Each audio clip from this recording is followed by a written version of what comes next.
Hello, everyone, and welcome to Wine Grants, unscripted chat about the unfunded, the official podcast of the Unfunded List. I'm Dave Moss, of course, of the Moss Family Foundation, and with me this week is Michael Robbins. We're drinking a passable red wine this week. Please say hello to everyone at home, Michael. Hello to everyone. Glad to be here. We're glad to have you here. And in a moment, the folks at home will find out why. As is our tradition, I am going to read your bio out loud now. Michael Robbins is the founder of SPAN Learning, a national initiative that advances student engagement and learning through education, partnerships, and technology. Before launching SPAN Learning, Michael served most recently as a senior advisor at the U.S. Department of Education, where he led the signature initiative for the department and the White House on community partnerships to propel school improvement. He has a deep understanding of how technology can advance school, family, and community partnerships, and how these partnerships can unleash the full potential of the digital learning revolution. Michael's approach is informed by his extensive experience with schools, families, youth, and community-based organizations, including work in some of the nation's most challenged communities. He served as a senior leader at the Seed Foundation, FIRST, and the Shriver Center, and helped launch AmeriCorps as a young man.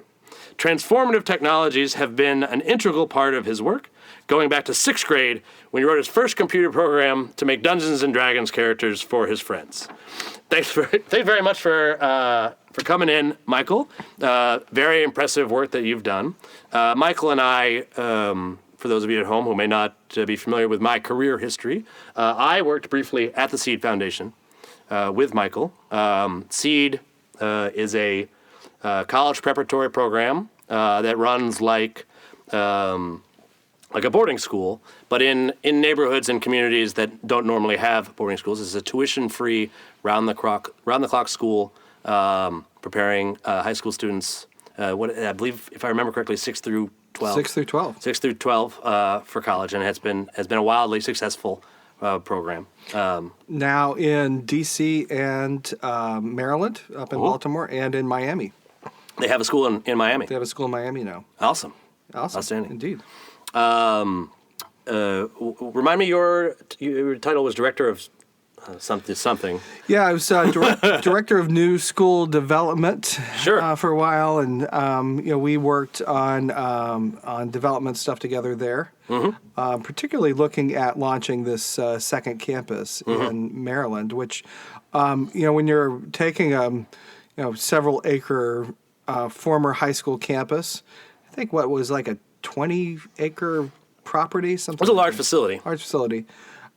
This is a big capital campaign. So, all the process of funding the operations for the startup and then the capital costs. It was quite a learning experience. Mm-hmm. If I recall correctly, the goal was to raise $60 million. I'm not sure. I think we came pretty close, if not all the way there.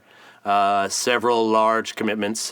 Mitch Rails, the late Arthur Modell has. I don't want to get too morbid early on, but is Pat still around? She's no longer with us, unfortunately. That is unfortunate, but they were very generous there in building that school up there, and have certainly a lasting legacy behind them. We were really just getting that going. I think we had some of the early matching commitments when I started working at Seed. One of the very first assignments I got was to sort of track the proposal writing process for a grant that we got from the Harry and Jeanette Weinberg Foundation, which is a large, probably I think Baltimore's largest foundations, one of the largest in the country. And they eventually gave us a large grant to build is it the academic wing? I think that's what they ended up choosing, but there was a long process to get there. Mm-hmm. And I remember I was quite green. I had done a little bit of fundraising at a couple jobs beforehand, but certainly had never written one proposal for $2 million to build a school or something of that size. I grew up on a college campus, but that was a lot more like a cosmetic view of how that fundraising works. I would go to the receptions and see the final building, but to be on the front end and to be in the back office experience was a very valuable experience for me, and something I think a lot of people have not had. One of the reasons why I wanted to have you come in here, just to talk about like all the work that goes into something like that. We had a successful program. We had been running a school for many years in D.C., which was a troubled district to educate young folks in, and I think it's known more for its challenges than for its successes. But SEED had been a very successful program there.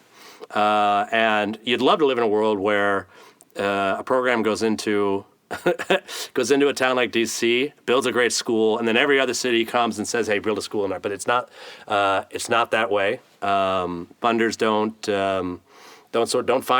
always find the best programs on their own. There needs to be a proposal process, and I know I love to hear Michael, hear you talk a little bit about I was sort of keeping track of my job was to avoid version control issues, right? To make sure only one person was editing at a time, right? To make sure we always had the file, to make sure people had the right information to look up stats and stuff.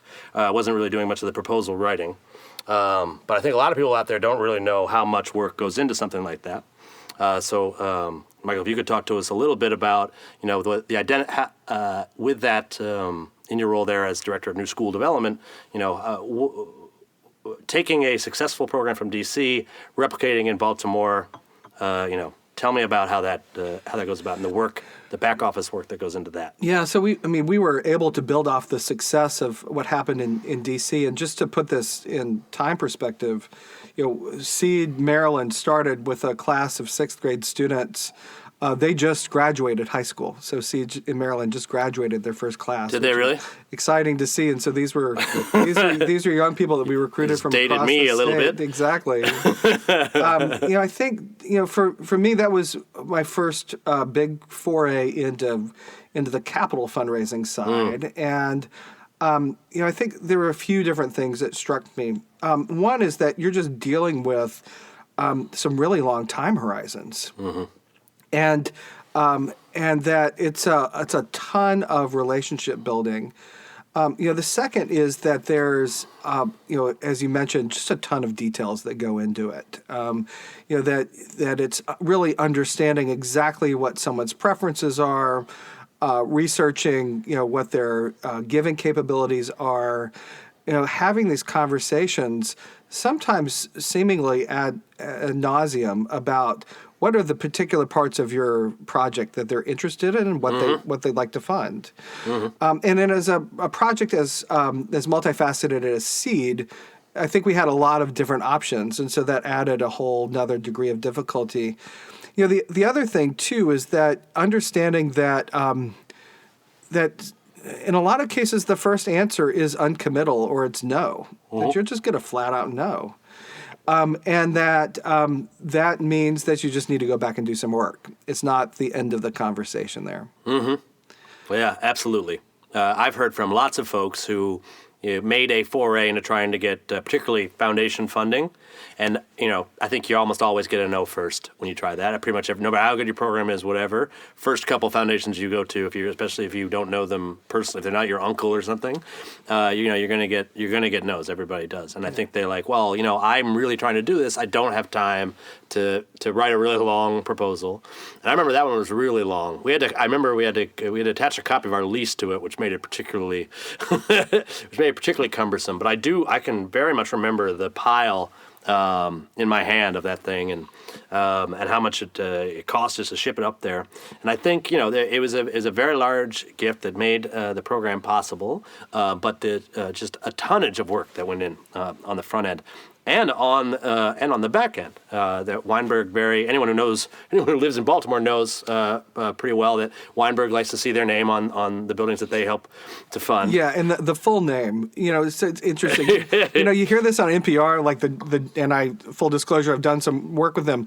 The John D. and Catherine T. MacArthur Foundation, mm-hmm. and you mm-hmm. wonder why they say that whole thing every time. Well, it turns out that before these people passed away, that was one of the requirements that they set in their trust, that anytime their name be mentioned in official capacity, the longest version possible. John D. and Catherine T. MacArthur Foundation. Mm-hmm. So it was the Harry and Jeanette. They're the Harry and Jeanette Weinberg Foundation. It may have middle initials. I don't quite. I don't know. I do remember trying to figure out how to fit them on the plaque. Yes. We have to, and this was after we had gotten the gift. I think a lot of folks might think, you get a foundation gift in, and that your work with that foundation is finished.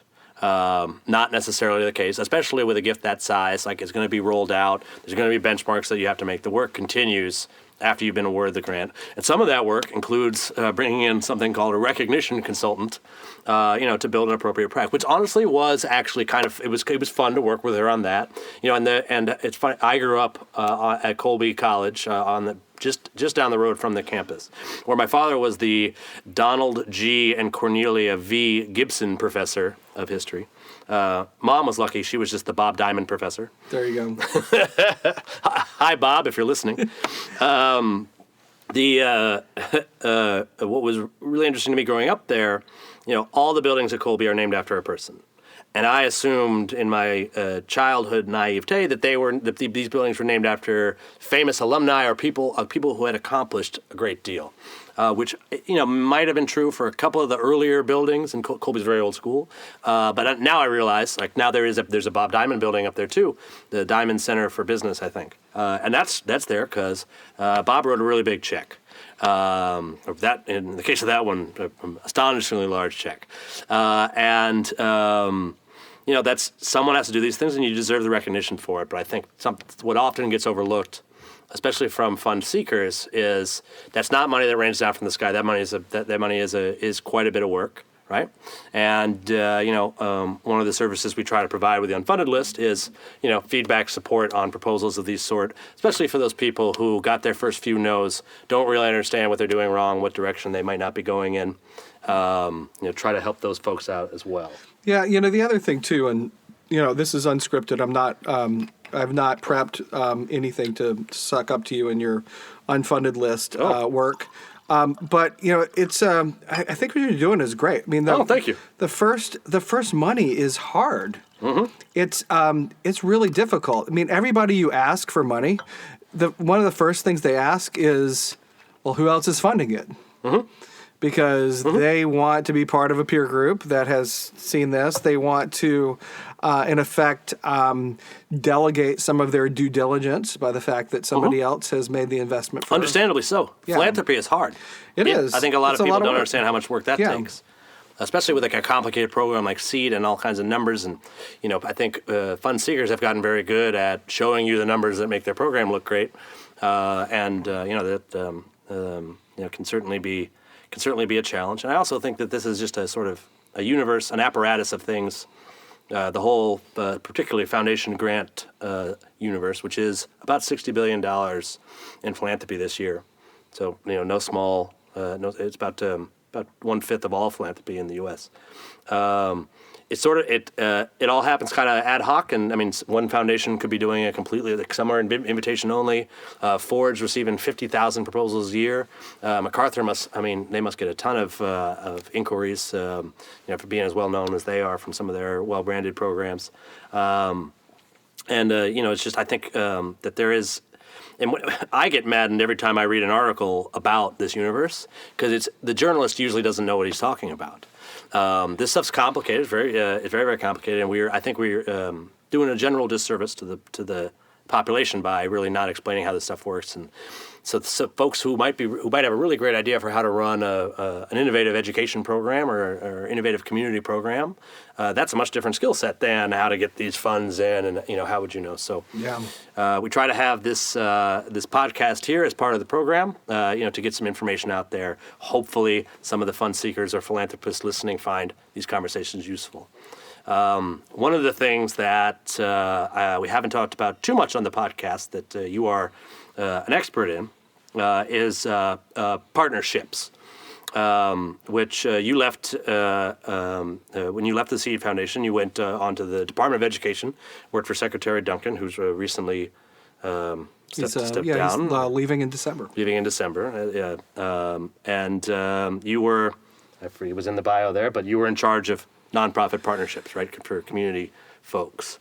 And I've heard you speak on that topic. You have a lot of good thoughts to think about it. I think it's another area that someone who has an innovative idea for a program doesn't necessarily have the skills to, partner with the right groups. So Would love to hear thoughts, tips, advice on partnerships that you might have for the folks at home. Yeah, absolutely. So, my work on partnerships has been largely focused on education and youth development. I have looked, particularly about how schools, families, and community organizations can work together in different and better ways, and looking at notably how technology can help move us there. The piece for partnerships, as it relates to funding, is that there are some trends happening that I see in philanthropy that I think really require these partnerships to happen. Whether it's philanthropy or government funding, is people are moving away from piecemeal funding opportunities to these what I call big bets. You have now the MacArthur Foundation, which we talked about narrowing their focus areas from what was, I think, about 20 focus areas to now 4. We see, Gates, the Ford Foundation. We see, folks like the Emerson Collective, Lorraine Jobs Philanthropy, that's running this new $50 million challenge for redesigning high schools. And so, particularly folks that haven't gotten grant funding before, it's challenging to go after increasingly challenging to go after these bigger pieces. So, number one is you just have to partner with other folks to reach the scale that will attract the interest of many of these funders. I think it can help some of that. You were talking about the challenge of getting first funding earlier on. So they say, and like most grant proposals will actually ask, please list your other funders, but that question often also asks, who are your partners, right?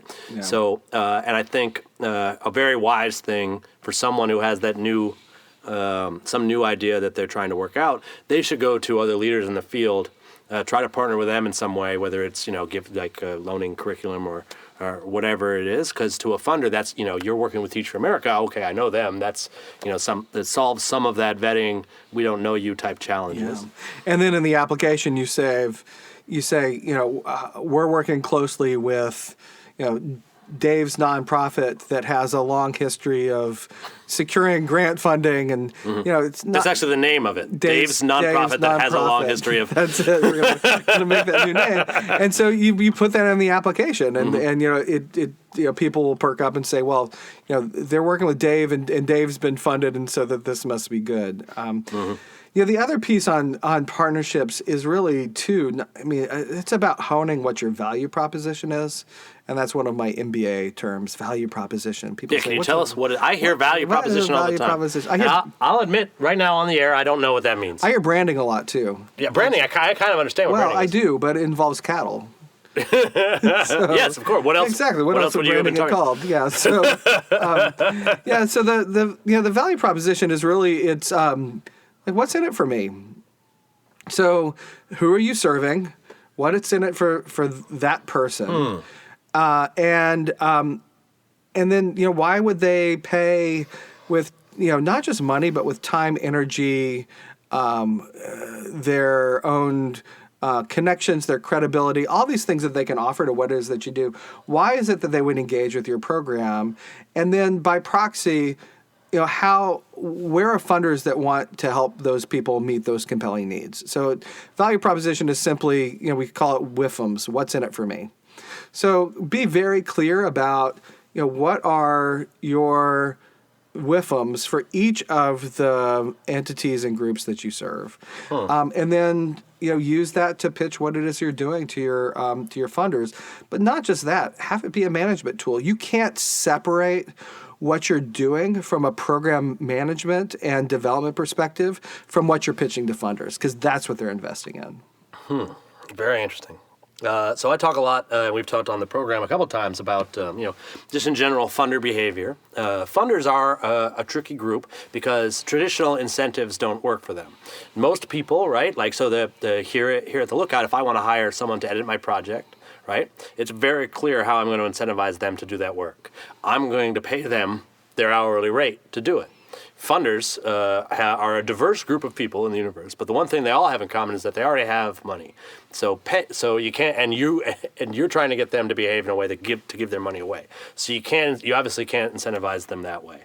Also, they also tend to be a little bit longer in the tooth. So one of the things that you might one of the other areas of incentivization is the opportunity to be cool. Yeah. And some, like, I can tell you, the older Weinbergers don't care about that. I think they care about community recognition, and there are ways you can find as an incentive. But as you were talking about the value proposition, that's very interesting to me, because I think I became a much better fundraiser when I realized that it's the same as sales. What you're selling is their vision for the world, right? Yeah. I want Baltimore to have more educational opportunity for people. You're selling them that vision for money, and you really have to think about it that way. So what value are you bringing to this? So many fundraisers are like, you should give because this is a good cause and we're doing good, and whatever. It really needs to be phrased towards them. Here's what you want to see, and here's how we're going to bring what you want to see. Yeah, you're in the market for impacts. Mm-hmm. And we know from your funding history and from what you're telling us that these are the impacts that you want to see as a result of your legacy. And we are offering an opportunity for you to achieve those impacts. You're also, funders are also investing in people. And so, it's true more and more, I think. Yeah, and so leadership counts. Mm-hmm. Leadership, your senior management team, your advisors. There's one thing to invest in an idea, but I'm constantly saying execution is the new innovation. That you need people, you need a team that they can trust will get things done. Mm-hmm. Because regardless of what's on the piece of paper, unless there's a team that can actually take that money and then get things done in a very complicated environment, that's not going to realize the vision that they want from their funding. Mm-hmm. So being able to convey that enthusiasm, that integrity, that ability to get things done is essential. Mm-hmm. And I think you struck on an interesting point to me as you were talking. I was thinking about, so at Seed, I remember at the beginning I was a little bit surprised how much I was sort of not the unlimited, unfettered access, but thank you, please. I was given some access to our board members at Seed, and my immediate previous position. That was like not a thing that happened. Progressive majority of the organization. It was a fine organization still around that I worked at before. They got a board of big shots, and they would have their board meetings in some fancy place away from the office. And the staff, the people who execute progressive majority's innovative idea, did not really interact with that board. Whereas at Seed, I met, I think on my first day, I met the chairwoman of our board. And I remember it was, at the time, I would not be nervous about something like this, but back then I certainly was, and it just seemed very interesting to me. And I think that made Seed's board a lot more effective. They knew who the people were and what their talents were. Not that I met every single board member. But it's having a real engaged board. Mm-hmm. Even if folks weren't out there, making huge gifts, as long as they're making it what their participation. What was the term we used? A philanthropic priority in their lives. Yeah, their philanthropic priority. Yeah, that was huge. And I loved that too. I mean, I think that continues to be a driver for their success is that active board engagement. Mm-hmm. Absolutely. So we're going to wrap up soon, but there is a part of your bio here at the end that I think the folks are going to want to hear about. So your very first computer program to make Dungeons and Dragons characters for your friends. Was it like a dice rolling It was on program? A TRS-80 Model 12 with, I think it was 10-inch floppy drives. The thing had 128K of memory, which I lorded over my friends who had their measly Commodore 64s. Mm-hmm. As well you should. Yeah, I did. And it's the whole, I have 128K. And normally you don't want to lord over, but... Yeah, and you have a tape drive, and I actually have real floppy disks. Mm-hmm. So this was in 6th grade. Most of our audience has no idea any of the words you just said. No, I know. So using basic computer program, random number generator, The fantastic thing is that my son, who's now 10, has shown a great interest in D&D. Has he? Alexander. Are you encouraging that? I'm greatly encouraging that, and he has not written yet a computer program related to D&D, but I have purchased for him all of the Edition 5 books, which I can highly recommend. Yeah. D&D has come a long way since then. I don't know. I have a full set of the second edition books. That's yeah, funny. I think I may have had the first edition, but Mrs. Irwin, who was my 7th grade social studies teacher, took them all away from me. Yeah, I assume that Mom has burned my books. Now, right after I said it, I'm like, well, Yeah, that she assumes that Mom has kept them around, and probably not. I think Miss Irwin either has them or she went to her grave with them. Well, no, it's funny. So my mother encouraged me in a lot of endeavors, and I don't mean to speak ill of her, but Dungeons and Dragons was something she was not really all that cool with, and I think she should have been. I mean, just the amount of math I learned, I would still not know what the word encumbered means. Or dodecahedron. Yeah, right, exactly. Or a paladin, although most people don't know. Most people don't know what a paladin is, and I'm not sure how useful that is. Well, the problem is you learn how to spell words like wraith, and you know what they mean, but you can't actually pronounce them. So you say something like, my son says things like wrath or gowl, and wraith. A gowl. And ghouls. He's like, oh, that's how you say them. Yeah. Well, it's he's young and he'll learn. He is learning. And I wish him luck in his Dungeons and Dragons career. I hope all his die rolls work out very well. Just so you know, for the parents at home, and for my mom, who I assume is listening, she claims that she listens. Michael here in the booth played Dungeons and Dragons as a kid, and then later in life he got to work for the president. So turned out relatively okay. Yeah, that's good stuff. And now he has a wonderful son named Alexander, who will go on to even greater things, I'm sure, than Michael ever accomplished, and I'm sure Michael would be the first to agree with me on that. Absolutely. Thank you for coming by. Cheers. Let's have a quick cheers. Great. As always, I want to thank our host, the Lookout DC, which is a beautiful co-working community for filmmakers located in the Adams-Morgan neighborhood of Washington, D.C. Thank you, everybody, and good luck with your funding.